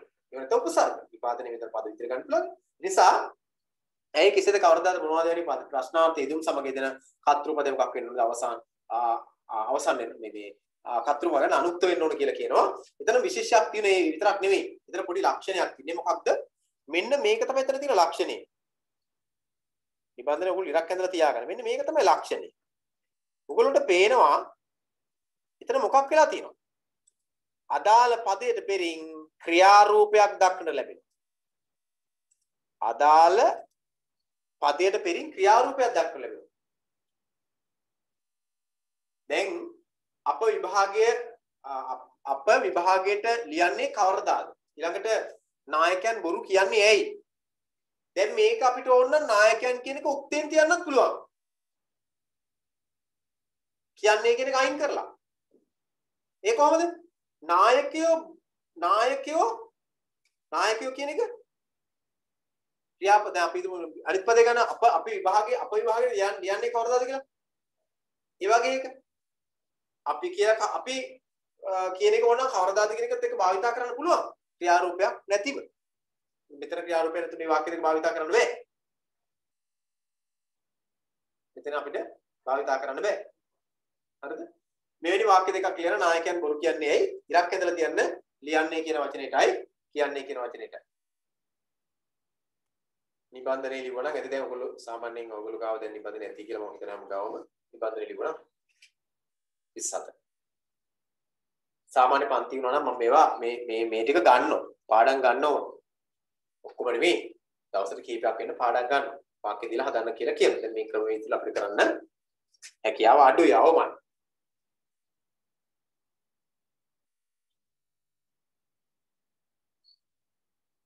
දැන් ඔන්න එක අවස්ථාවක් තමයි කතෘ අනුක්ත වෙන. ඇයි කෙසේද කවරදාද මොනවාද වගේ නිපාතයකින් වාක්‍යයක් අවසන් කරලා තියෙනවා නම් ඒ වාක්‍යයක කතෘ අනුක්තයි. එතන විශේෂත්වයක් අපි දකිනවා මොකක්ද? අදාළ පදවලට පෙරින් ක්‍රියාවක් දක්වන්න ලැබෙනවා. ක්‍රියාභාවයක් දක්වන්න ලැබෙනවා. ක්‍රියාරූපයක් දක්වන්න ලැබෙනවා. යන්නේ ලියන්නේ. ඊට 38 අර වාක්‍යයක් අවසන් කරනවා අවිනිශ්චිතාර්ථේ ව නිපාතේ. වී කියලා නිපාතේ. ඒ වියාවි කාවි බෝවි පැමිණේවි කියාවි ඒ වගේ. වී නිපාතෙන් අවසන් කරාම මොකක් වෙන්න ඕනද? ඒකී උක්තය උක්තකතෘ අනුක්ත වෙන්නට ඕන. ආඛ්‍යාතේ ප්‍රථම පුරුෂ ඒක වචනෙන් තියන්නට ඕන.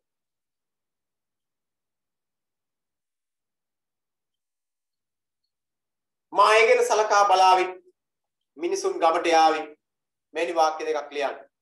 එතන අර කියනවා ආඛ්‍යාතේ ප්‍රථම පුරුෂ ඒක වචනෙන් තියන්න ඕනේ කියලා. හරිනේ? ප්‍රථම පුරුෂ ඒක වචනේ. ප්‍රථම පුරුෂ වෙන්නත් ඕන ඒක වචන වෙන්නත් ඕන.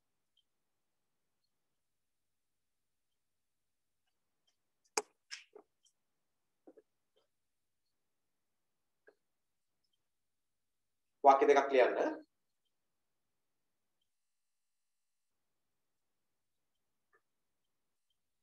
තිස් 9 බලන්න. 39.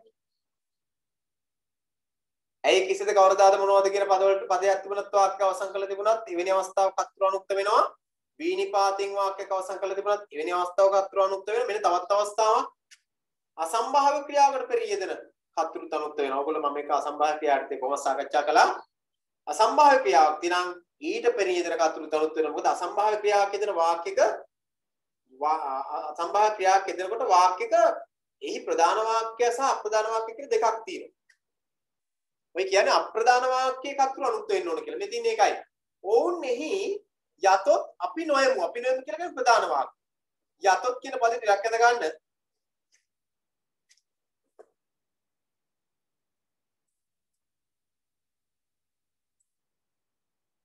යතොත් කියන පදේ ටිකක් අද ගන්න. මේකේ අද්දී කියන පදේ ටිකක් අද ගන්න. ඕන්ෙහි යතොත් කියලා කියන්නේ අනියමාර්ථය අසම්භාව්‍ය ක්‍රියාවක්. අනියමාර්ථය අසම්භාව්‍ය ක්‍රියාවක් නැත්නම් අසම්භාව්‍ය ක්‍රියාවකට පෙරින් යෙදෙන කර්තෘ අනුක්ත වෙන්නට ඕන. ශිෂ්‍යයෙකු ගෙදර යද්දී ගුරුතුමා ඔහු කැඳවිය ප්‍රධාන වැකිය. ඒ සාමාන්‍ය විවරණ රීතියෙන් තියලා තියෙනවා යද්දී කියන අසම්භාව්‍ය ක්‍රියාවට පෙරී යෙදෙන කර්තෘ මොකක් කරලා තියෙනවද? අනුක්ත කරලා තියෙනවා. කර්තෘ අනුක්ත කරලා තියෙනවා. ඊළඟට 40 කෘදාන්ත රූපයක් අවධාරණය කරන කල කෘදාන්ත රූපයක් අවධාරණය කරනවා. ඒ සම්බන්ධන කර්තෘ අංගන නාම පද අනුක්ත වෙනවා. අවධාරණය කියනවා. සෑදුවේ ඉරක් අඳ ගන්න සෑදුවේ කියන වචනේට. සෑදුවේ කියන අවධාරණාර්ථයේ නිපුදන්තයක්.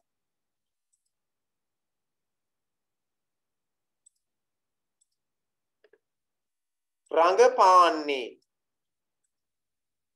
මේන වාක්‍යන වලට අහු වෙලා නැතු වෙති ඉගෙන ගන්න නැතුව සමහරලාට කෘදාන්ත රූපයක් අවධාරණය කරන කල ඒ හා සම්බන්ධ වන කර්තෘ වන පදේ නාම පදේ අනුක්ත වෙන්නට ඕන. සිසුවියන් කියන පදය පැරණන් කියන පදය අනුක්ත වෙලා තියෙනවා. මොකක් නිසාද? අවධාරණය කරන කෘදාන්තයක් තියෙනවා. සෑදුවේ රංගපාන්නේ යන්නේ එන්නේ මෙහි පැමිණෙන්නේ ඕන්‍ය පැමිණෙන්නේ බත් කන්නේ ඕන්‍ය තනකුල කන්නේ හරකුන්‍ය අවධාරණය කරනවා. අවධාරණාර්ථයක් ගන්න. හරිද? හරි.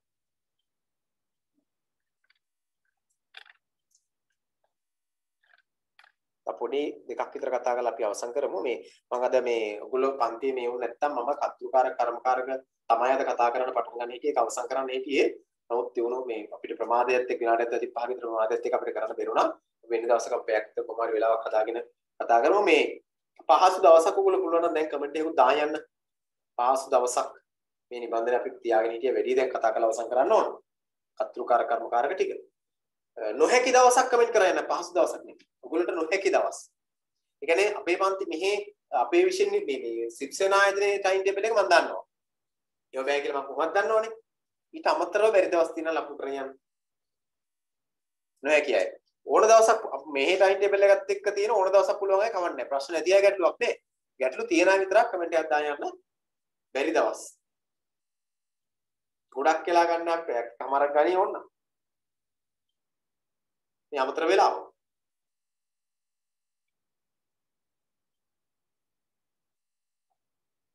මොකද මේ නිබන්ධනයේ කර්තෘකාරක කර්මකාරක වාක්‍යෙට කතා කරලා අවසන් කරගන්න ඕන අපි දැන් ඒකයි.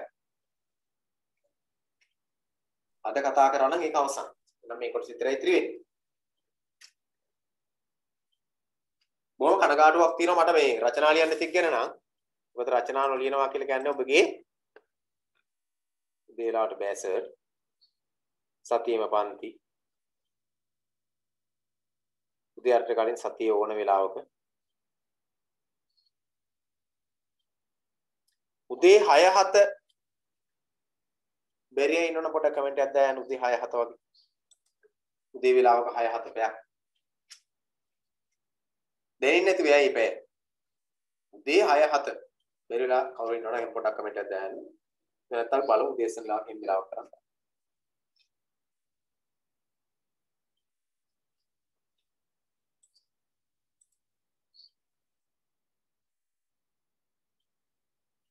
දැන් ආවිෂ්කට හැමදාම උදේ 6:07 බැරිද?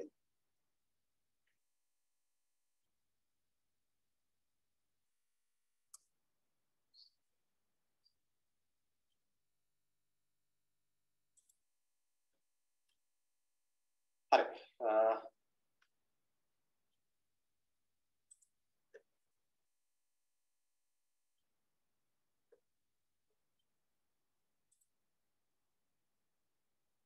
පැයක් එකමාර ප්‍රමාදවත්. මම උදේ 6 කිව්වේ ඒකයි.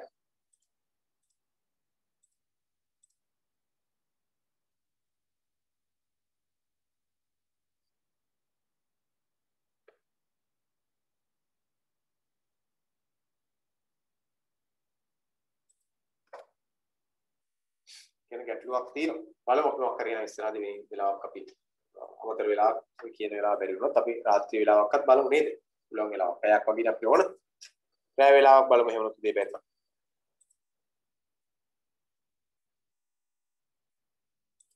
පැය වෙලාවක් බලමු. හරි. තා එකක් කතා කරලා අපි අවසන් කරමු. ඔව් කියන්න පුතේ. සර් කියන්න මට ඇහෙනවා. මට ඇහෙනවා කියන්න. සර් සෙන්සුරාදා උදේ පුළුවන්. සෙන්සුරාදා උදේ පුළුවන්. සෙන්සුරාදා උදේ කරමු. සෙන්සුරාදා ඉරිදා වගේ කමක් නැහැ. බලමු උදේ පන්ති නැති වෙලා අපේ පන්ති නැත්නම් අපි කරමු. සෙන්සුරාදා උදේ පුළුවන්.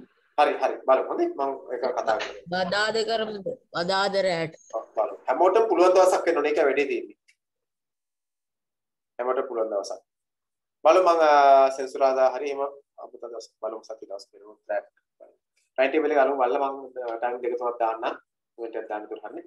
මේ එහෙනම් අපි මේ 7 වෙලා අපි අවසන් කරමු මේ මොකද ඊළඟ පන්ති යන්න ප්‍රමාද වෙනවා. එකත් හරියට කෙරෙන්නේ නැති වෙනවා ඊළඟට.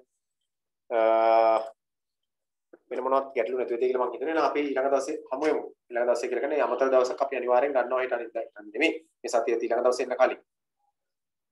ඉතින් ඊළඟ දවසට කලින්. ඒක මම දැනුම් දෙන්න ඉක්මනින්. එහෙනම් හැම කෙනෙකුටම සුබ රාත්‍රියක් ආයුබෝවන්. ආයුබෝවන් සර්. උස්සන්න සර්.